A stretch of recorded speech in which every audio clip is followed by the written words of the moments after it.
Hey guys, nakita nyo na ba ang rabies virus? Nakita nyo na ba yung rabies? Hindi nyo makikita yan kasi 180 nanometers lang yan. Ibig sabihin ng 1 nanometer, kumuha ka ng isang metro, no? Isang metro na stick, tapos i-divide mo yon by 1 billion. 1 billion, 1,000,000,000,000,000.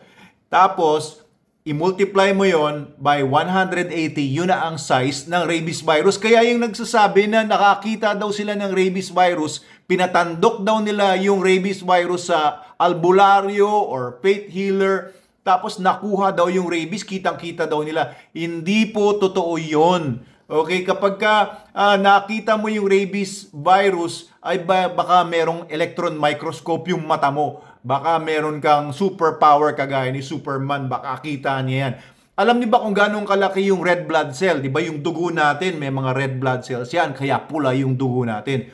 Yung red blood cell, mga 6,000 to 8,000 nanometers. So kung ganyang kalaki ang red blood cell, no? Yan parang bilog yan, tapos siguro alam niyo na yon kung nag-aral man kayo ng high school science or elementary science, yung red blood cell is mga 6,000 to 8,000 nanometers, 180 lang ang rabies virus. So, maliit na maliit lang yung rabies virus. Kaya sabi ng iba, ay, kalmot lang. Or, may nagsasabi sa akin ngayon lang na, gatuldok lang naman yung kagat sa kanya ng aso. Ay syempre, mas maliit pa doon ang rabies virus. Kaya hindi mo pwede yan ikibit balikat porque kalmot lang yan or nadilaan lang yung maliit na sugat o kaya naman nahiwa lang na maliit naman yung balat. Pwede pong makapasok ang rabies virus sa mga ganyang kaliliit na mga butas. Kaya kung kayo ay nakagat,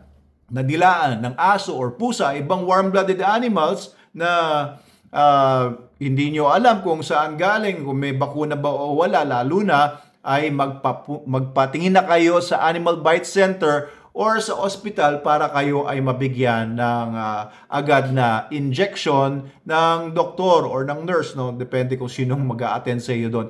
Pero magpa-inject na po kayo kasi dito sa Pilipinas, lagana po, talamak po ang rabies virus dahil sa dami ng mga asong gala.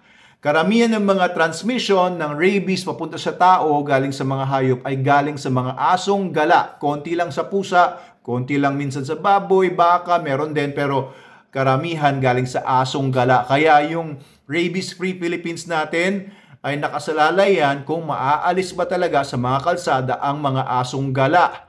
Okay? Magalit na kayo sa akin, yung mga animal welfare activists, pero hanggat merong asong gala, hindi po mawawala ang rabies sa Pilipinas kasi sila po yung vector, primary vector according sa World Health Organization. Mga 99% pa nga ng mga rabies cases sa tao ay nanggaling sa stray dogs, minsan owned dogs na hindi binabakunahan. Kaya kung may aso po kayong alaga, huwag niyong pagalain. Kung may aso kayong alaga, pabakunahan niyo taon-taon yan sa veterinaryo para po tiyak na hindi po mapupuntahan ng rabies virus yung aso ninyo. Hindi naman tiyak, no? Kasi meron pa rin mga may vaccine failure din na tinatawag, meron ding mga cases na nagkaroon ng problema yung bakuna, etc. So, ayan po, just a little bit information sa inyo tungkol sa size ng rabies virus. Hindi nyo makikita yan.